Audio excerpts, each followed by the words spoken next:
Je me souviens du lundi 13 janvier 92. Un petit garçon surdoué et joyeux ouvrit les yeux. Ce cadeau qui rendit son milieu sera heureux. Et ouais, venu en compagnie du plastique bleu, revêtu de blanc depuis sa... Shalom, shalom, c'est votre frère, votre fils ou votre ami Landry. Landry, et ceux qui ne me connaissent pas, on va dire on est amis. Parce qu'avant tout, nous sommes des amis. J'ai pas d'ennemis, moi j'ai que des amis. Donc du coup, on est amis, mais surtout une chose très importante, on est co-héritiers. Pour certains co-héritiers, pour d'autres futurs co-héritiers, c'est très important du royaume céleste. Donc je me disais, Dieu a fait grâce que je puisse me retrouver en face de vous encore cet après-midi, parce qu'on est l'après-midi. Peut-être que vous allez le voir le soir, peut-être le matin, peut-être avant de dormir, je ne sais pas. Mais à toute période de la journée, Dieu a fait grâce que je sois devant vous. Avant tout, j'aimerais remercier celui qui a fait cette grâce-là, qui a permis que ce moment puisse exister. Comme vous voyez, nous sommes dans une période de confinement. Hein, vous voyez ma coupe. Hein. Mais Dieu nous fait grâce.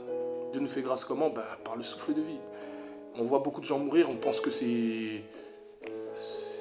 ça commence à être un jeu. On voit 300 personnes qui sont mortes aujourd'hui. C'est un jeu, on dirait.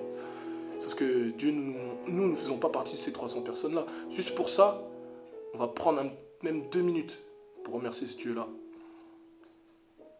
Et remettre les moments que nous allons passer ensemble entre ses propres mains. Père éternel, Dieu très saint, Dieu d'Abraham, d'Isaac et de Jacob. Seigneur, Dieu d'Abraham, je vais lever ton nom, dire combien tu es merveilleux, tout-puissant. Père, jusqu'à présent, tu as été notre guide. Jusqu'à présent, tu as été notre sauveur. Jusqu'à présent, tu nous as protégés contre les maladies opiniâtres. Voilà pourquoi nous voulons élever ton nom, moi et mes amis, mes frères, mes sœurs, mais surtout mes co-héritiers, comme tu nous l'as promis dans ta parole. Père éternel, comme je me dresse devant eux, Seigneur, que nos cœurs soient disposés à écouter ta parole.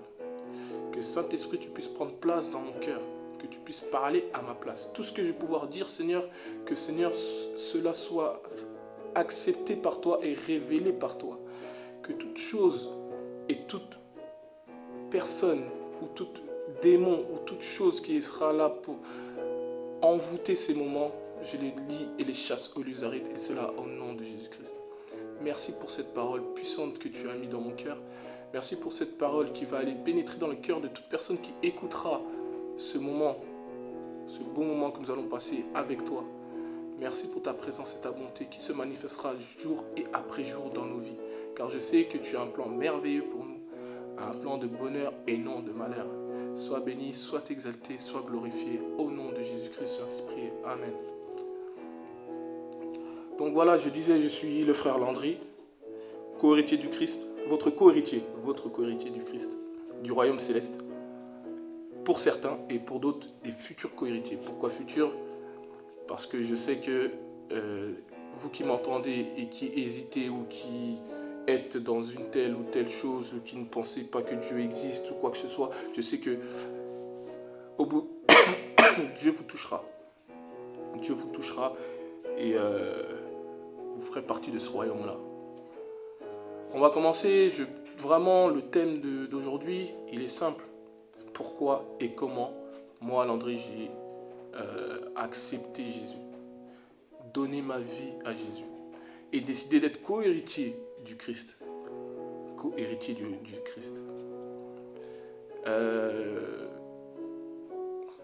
Je commençais brièvement par le début, c'est-à-dire que moi je suis né un 13 janvier, comme je le dis parce qu'il y en a beaucoup qui ne savent pas que je fais de la musique, mais je fais de la musique. Sur mon dernier son, j'ai dit... j'ai parlé un peu de cette date-là, lundi 13 janvier, avec la date. Je suis né lundi 13 janvier. Du coup, Dieu a fait grâce que je puisse naître. Parce que c'est une grâce de naître. Il y a des morts-nés. Il y en a qui sont morts dès leur naissance. Le souffle de vie, il y a des enfants qui ne l'ont pas eu. Moi, je peux me permettre de dire que j'ai eu le souffle de vie. Jusqu'à présent, je suis vivant. Et malgré les temps qui se font en ce moment, je suis vivant. Donc je peux dire que c'est une grâce. Dieu fait les choses comme il veut, comme j'aime le dire. Il sait d'où il m'a tiré, où il veut m'emmener. Donc je suis né un lundi 13 janvier. Je devais mourir avec ma mère pour beaucoup de complications, lors de l'accouchement, mais Dieu a permis que je sois là. Lors de ma naissance aussi, après, dès que je suis né, mes parents sont devenus français, parce qu'ils n'étaient pas français. Donc dès que je suis né, le lendemain, mes parents ont eu les papiers français. Donc ça, c'est une grâce aussi. Et en gros, ce que je veux dire, c'est que j'ai été une bénédiction pour mes parents, une source de bénédiction, une source de joie pour mes parents. Et ça, c'est un bonheur, car la Bible dit les enfants sont des bénédictions pour leurs parents. Et de ce côté-là, Dieu a fait grâce que je sois une bénédiction pour mes parents. Et ça, c'est que Dieu qui pouvait le permettre. Moi, en étant enfant et bébé, je ne pouvais pas le savoir. Mais Dieu a utilisé ma vie pour que je puisse être au moins français. Et juste après cela, le diable a commencé à m'attaquer sur la santé. C'est-à-dire que je tombais tout le temps malade. Mes parents, ils cherchaient des solutions. La solution, c'était la médecine, comme tout le monde. Et il ne faut jamais négliger la médecine. S'il y a des médecins, c'est que Dieu les a inspirés, il leur a donné cette sagesse pour pouvoir soigner des personnes, pour pouvoir créer des médicaments pour les scientifiques ou quoi que ce soit.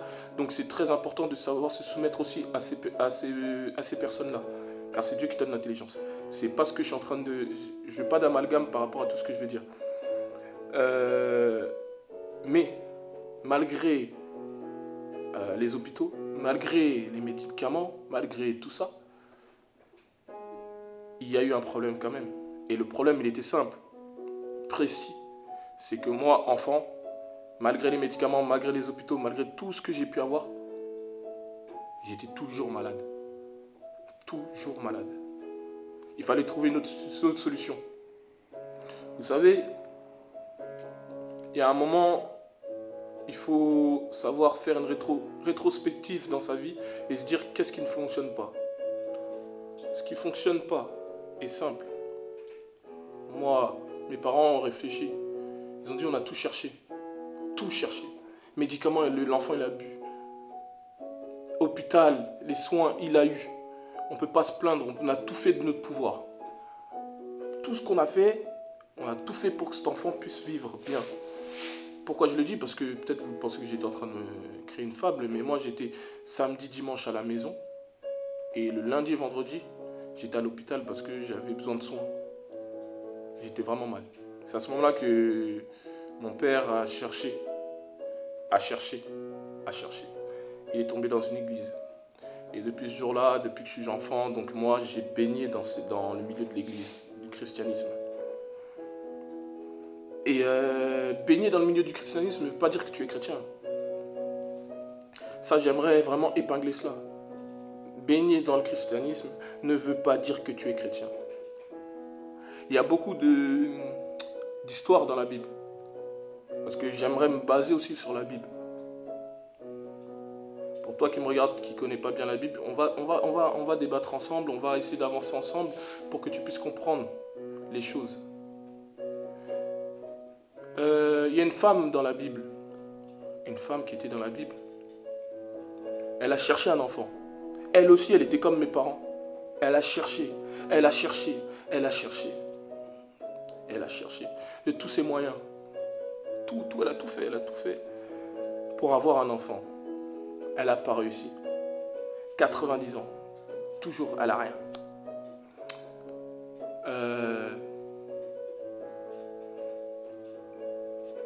Qu'est-ce qui s'est passé? Elle a dit, bon, là, j'ai fait la science. Je suis allé prendre des médicaments. Ainsi de suite. Maintenant, je vais faire un truc simple. Là où je ne peux plus, je vais aller viser. Et je vais viser très bien. Mon dernier choix, je vais le tenter. Toi qui m'écoutes, qui ne crois pas en Dieu, si tu as des problèmes, essaye juste une fois. Ferme les yeux, rentre dans ta chambre. Dis, Seigneur, on va voir. Je vais tester, est-ce qu'il existe ou il n'existe pas. Prie. Et essaye de tester ce Dieu-là.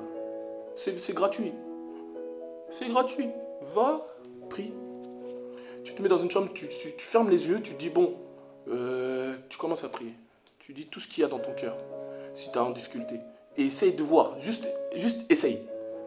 C'est gratuit, essaye. Fais comme cette femme-là dans la Bible. Cette femme-là avait 90 ans, elle cherchait un enfant. Elle a dit, bon, moi j'en ai marre.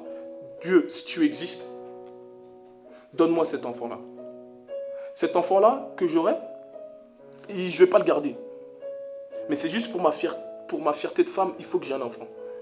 Je le confierai à ton serviteur. À ton serviteur. À ton serviteur. Élie. Elle l'a fait une fois. Et le Dieu d'Israël a écouté sa prière. Il lui a donné un enfant, Samuel. Samuel a vécu là-bas avec le prophète Élie. Le prophète Élie. Mais où je vais épingler? Pourquoi je parle de cette histoire? Pour que vous puissiez, chacun d'entre nous puissions se dire que là où nous on ne peut plus, il y a un être suprême qui est capable de faire. Mais il faut juste essayer de le tester. Fais ta première part, avance vers lui et après on teste. S'il ne répond pas et vous n'êtes pas d'accord, ok. Lâchez.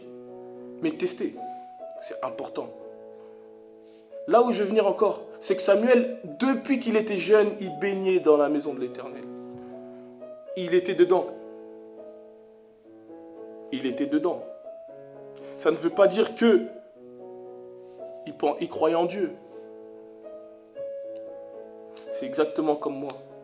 J'étais dans le christianisme. Par moi, mes parents, Dieu a utilisé moi pour que mes parents puissent croire en Dieu et que toute ma famille puisse commencer à suivre les traces de Dieu.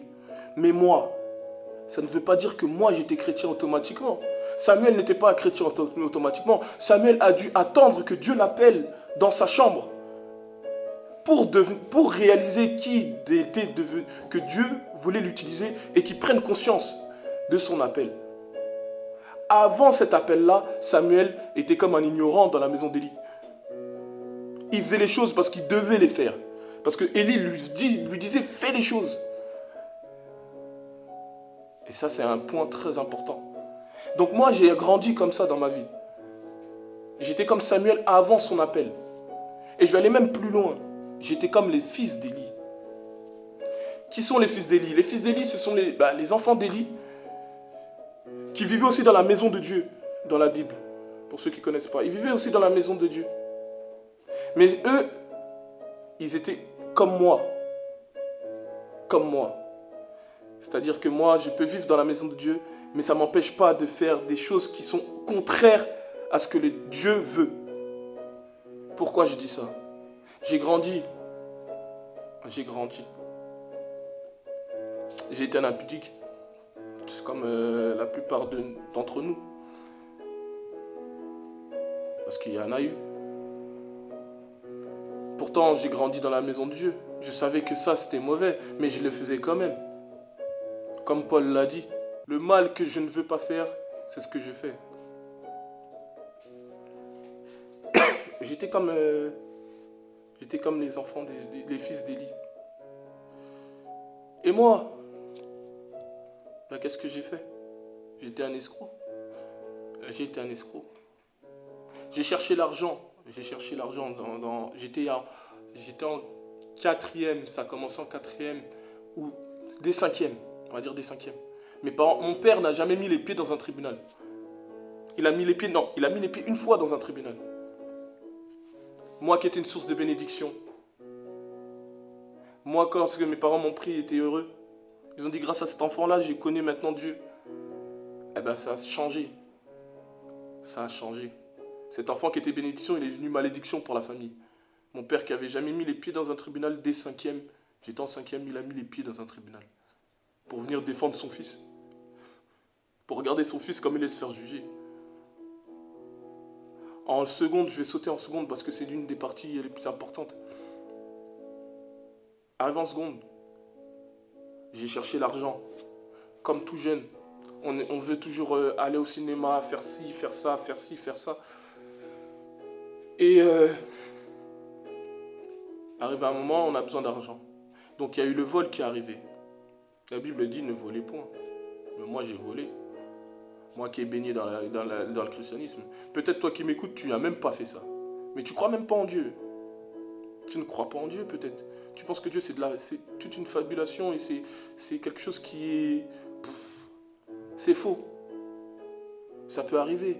J'étais comme toi. Enfin, oui, j'étais comme toi. Puisque si je faisais les choses contraires à ce que la Bible me disait et que j'étais dans la maison, j'étais comme toi, je ne croyais pas à Dieu. Je ne croyais pas à Dieu. Je ne l'ai pas expérimenté, donc je n'y crois pas. Je parle même pour ceux qui sont chrétiens. Si jusqu'à présent tu es dans le péché, tu voles ou quoi que ce soit, c'est que tu ne crois pas en Dieu. Parce que si tu croirais vraiment en Dieu, tu n'allais pas appliquer ces choses-là. Donc moi j'étais comme toi. Je ne croyais pas en Dieu. Je n'ai pas palpé et expérimenté la présence de Dieu dans ma vie. Donc j'ai volé. J'ai volé. Dans ma propre classe, mes propres amis, j'ai volé. De l'argent. Des sacs. Ça m'est arrivé. Des chèques. J'ai fait tout ce genre de choses. Je ne le dis pas pour m'enorgueillir. Je ne dis pas pour faire la caïra. Je ne dis pas pour je suis un show, j'ai volé ou quoi que ce soit. C'est une honte de le faire. C'est une honte. Ceux qui sont contents de voler, c'est les faibles. Je suis désolé de le dire, c'est les faibles. Parce que c'est plus dur. À la Bible, Dieu a dit un truc clair. Lorsque Adam a péché, parce que Adam a péché contre Dieu, en prenant le fruit, en mangeant le fruit que Dieu avait interdit. Mais Dieu a donné une malédiction à Adam. Tu mangeras la sueur de ton front. Toi qui voles, quelle sueur tu as fait couler pour avoir cet argent-là? De toute façon, Dieu est juste. Et juste. Toi qui es encore dans le vol, qui es encore dans l'impudicité, la Bible dit, jeune, réjouis-toi dans ta jeunesse. Mais n'oublie pas que Dieu t'appellera pour le jugement. On paye tout ce qu'on fait. La même façon dont tu te bats pour avoir ton diplôme, tu seras récompensé par rapport à cette sueur-là que tu as fait couler. La même façon dont tu as triché pour avoir telle chose, tu seras aussi pénalisé par rapport à ta tricherie. La même façon dont tu as volé, tu seras aussi pénalisé avant ta mort. Si ce n'est pas pendant ta vie, malheureusement, si tu ne te répands pas, pendant ta mort, après ta mort. Et ça, c'est très important. Aujourd'hui, je vais te dire, j'ai eu des faux billets, j'ai eu toutes ces choses-là. Mais comment Dieu m'a sauvé de tout ça? Puis à la prise de conscience. Il est arrivé un moment où j'ai vu tous mes amis aller, qui étaient aussi dans ces choses-là, se faire attraper par les policiers. Et j'ai dit, mais comment je vais finir ma vie, moi? Dans les prisons? Je vous dis, je ne vous ai pas dit, mais j'étais un enfant très intelligent, je devais sauter une classe. Je dis ça, oui, je dis souvent ça pour ceux qui me connaissent, mais c'est vrai. Comment j'allais avancer? Comment ma vie allait être tracée? Est-ce que j'aurai des enfants? Est-ce qu'en prison je peux avoir des enfants? Est-ce que je peux me marier? Est-ce que je peux avoir une vie de famille? Est-ce que je peux être comme tout le monde? Est-ce que je peux être un homme responsable? Parce qu'il faut être un homme responsable dans la vie. Savoir où on veut aller. Non, pas dans cette vie-là. Une vie où tu dois toujours courir. Non, je veux une vie posée pour moi et ma famille. Ma famille et moi. Donc à partir de ce moment-là, j'ai réfléchi. J'ai dit, Seigneur, si tu existes vraiment, agis dans ma vie. C'est exactement la prière que je vous demande de faire aujourd'hui. Ferme les yeux et dis juste, Seigneur, agis dans ma vie. Juste, agis dans ma vie. Il ne va peut-être pas se révéler à vous. Vous n'allez pas voir un ange arriver sur vous. Mais juste la paix qu'il y aura dans votre cœur après cette prière. Je suis sûr que cette paix, vous ne l'avez jamais ressentie de toute votre vie. Et ça, c'est un point très important. Jésus est bon. Jésus est bon. Moi, après cette prière-là, j'ai senti de la paix, une paix énorme en moi. Et de l'ambition. Ambition, pourquoi? J'ai dit, là où j'ai échoué, je vais montrer que je suis un homme responsable, que je suis capable de réussir. Parce qu'à ce moment-là, j'avais redoublé, j'avais même redoublé à l'école. Première fois que je redouble, moi qui étais intelligent. Et à ce moment-là, je me suis dit, va Landry, prie, teste ce Dieu. Juste un mois, essaye de voir. S'il n'existe pas, arrête, reprends ta vie d'habitude. Mais juste teste. Et quand j'ai testé, là vous me voyez maintenant, j'ai plus jamais arrêté. Ça ne m'empêche pas de rigoler, ça ne m'empêche pas de sortir, ça ne m'empêche pas d'être entraîneur de foot, ça ne m'empêche pas d'avoir des amis. Mais j'ai testé ce Dieu-là. Comme Samuel qui a eu l'appel de Dieu dans la Bible, où Dieu s'est révélé à lui. Il lui a dit, Samuel, Samuel, il l'a appelé dans son sommeil. C'est la même façon que Dieu s'est révélé avec moi par la prise de conscience. Dieu ne va pas vous appeler comme Samuel. Il appelle qui? Il agit comme il veut. Comme il veut. Peut-être toi, c'est par les rêves. Peut-être toi, c'est carrément l'ange qui va descendre. Parce que tu as besoin de ça. Tu as peut-être besoin de ça. Mais moi, c'est par la prise de conscience. Je suis revenu à Dieu. Mes parents continuent à prier. J'étais dans la maison, mais païen aussi. C'est-à-dire, j'étais devant eux en faisant semblant d'être chrétien, mais je ne l'étais pas réellement. Aujourd'hui, je vous parle. Je suis un homme responsable. Je me sens à l'aise où je suis. Heureux. Heureux dans tout ce que je fais. Ceux qui me connaissent, ils me connaissent ma joie de vivre. J'aime rigoler. Pourquoi? Parce que on ne mérite pas tout ce qu'on a. Je vous ai dit, j'ai volé. J'ai volé. Est-ce que je mérite maintenant, à l'heure actuelle, d'avoir un poste où je suis? Un poste bien placé, où je suis tranquille. Avoir de l'argent, manger, la bonne santé. Je suis à l'aise. Est-ce que je mérite ça, moi qui volais? Je ne le mérite pas. Je ne le mérite pas. Et même si quelque chose de mal devait m'arriver, je sais que c'est Dieu qui l'a permis. Et ce n'est pas le malin là-bas qui a voulu ça. C'est Dieu qui a permis. Car j'ai dit, il a un plan de bonheur pour nous et pas de malheur. Il a dit aussi dans sa parole que je ne me permettrai pas que vous soyez tentés au-delà de vos limites. Et que le malheur atteint souvent le juste. Qui est le juste?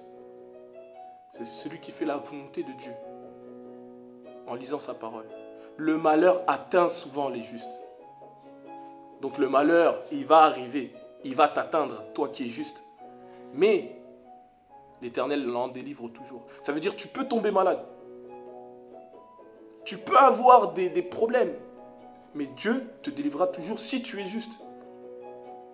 Et ça, c'est une chose qu'il faut bien comprendre. J'aimerais vraiment fortifier tout le monde. Aujourd'hui, comme je disais, Dieu m'a pris du vol, m'a pris de l'escroquerie, m'a pris de l'impudicité, m'a pris de toutes ces choses-là pour me laver. Il m'a lavé. Il m'a lavé. Il a effacé mes fautes. Il a effacé mes fautes. Et là, comme je disais, je suis un homme heureux, content, toujours la pêche.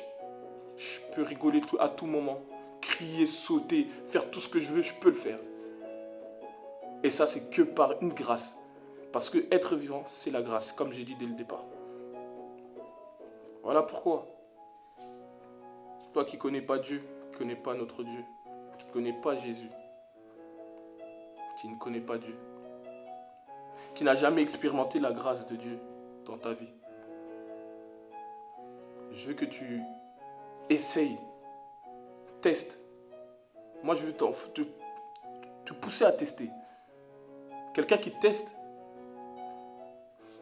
il n'a rien à perdre. Il est toujours gagnant.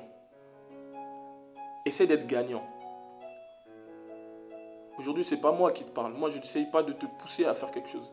Que toi-même, ton cœur puisse se voir. Regarde ton cœur. Regarde ta vie actuellement. Il y a toujours un problème quelque part. Il y a toujours quelque chose qui ne va pas. Essaye de tester ce Dieu-là. Montre-lui ton problème. Il le connaît déjà ton problème. Mais il attend juste une chose, que tu t'approches de lui. Si tu ne fais pas le pas, il ne le fera pas à ta place. essaie de faire ce pas-là vers lui. Voilà pourquoi je veux que tout le monde, nous fermons les yeux. Et nous allons prier pour toutes les personnes qui aimeraient connaître ce Dieu et avancer avec ce Dieu. Juste tester ce Dieu. Testez-le, testez-le. Essayez de le tester. Essayez d'aller voir qui il est. Qui il est. Il attend que ça. De voir qui va s'approcher de lui. Donc nous allons fermer les yeux. Chacun va mettre la main dans son cœur, sur son cœur, la main droite sur son cœur et dire: Seigneur Jésus, je sais que tu es Seigneur. Je sais que tu es mort à la croix pour mes péchés. Père, je reconnais que j'ai été un pécheur devant ta face. Je reconnais que je ne me suis pas comporté correctement devant toi. Mais Père, la Bible me déclare que si j'avoue et je délaisse, j'obtiendrai miséricorde.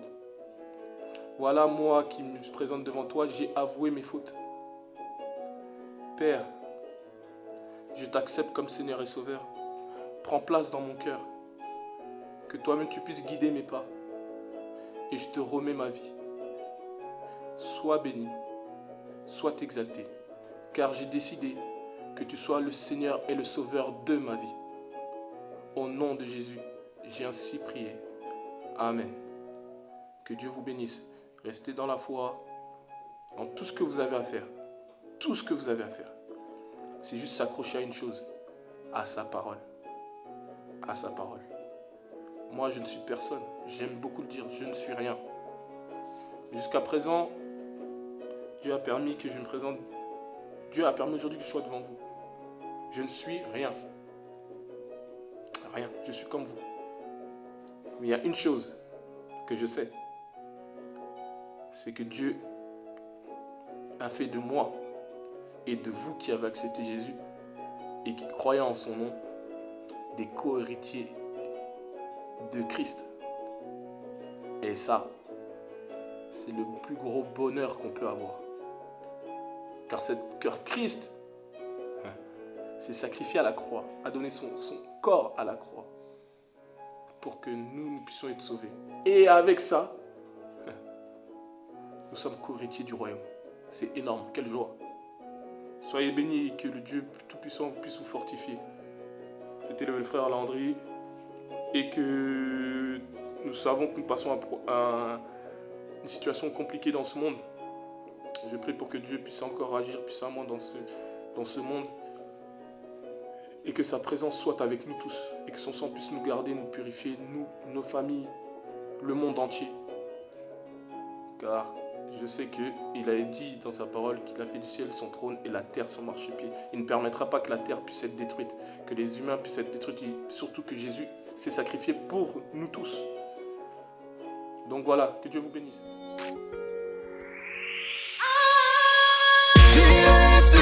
Tu reviendras.